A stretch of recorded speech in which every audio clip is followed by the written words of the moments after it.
Tutto si sarebbero aspettati tranne che rinvenire 5 panetti di hashish del peso di oltre 6 kg nei fondali del porto di Lampedusa.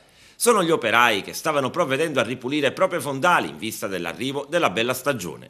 La droga è rimasta imbigliata nella rete della barca spazzamare.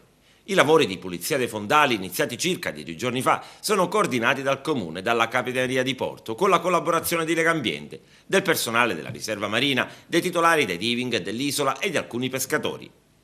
Inizialmente sembravano 2 sassi, hanno detto gli operai in servizio sulla barca spazzamare, ma poi guardando meglio nella rete abbiamo capito che si trattava di 2 panetti di hashish e abbiamo chiamato la Capitaneria di Porto consegnando la droga.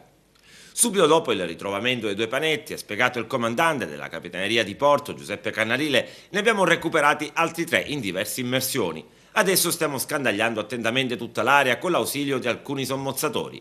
Abbiamo sequestrato la sostanza stupefacente che grazie al tipico confezionamento con scotch da imballaggio è ancora integra nonostante la permanenza in acqua e chissà per quanti giorni.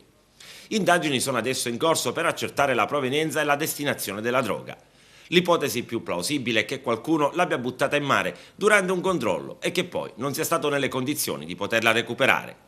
Purtroppo, anche nella più grande delle Pelagie, così come in diversi altri centri della provincia agrigentina, di droga ne circola e anche parecchio, e di sovente i carabinieri hanno tratto in arresto delle persone dedite proprio alla detenzione e spaccio delle sostanze stupefacenti.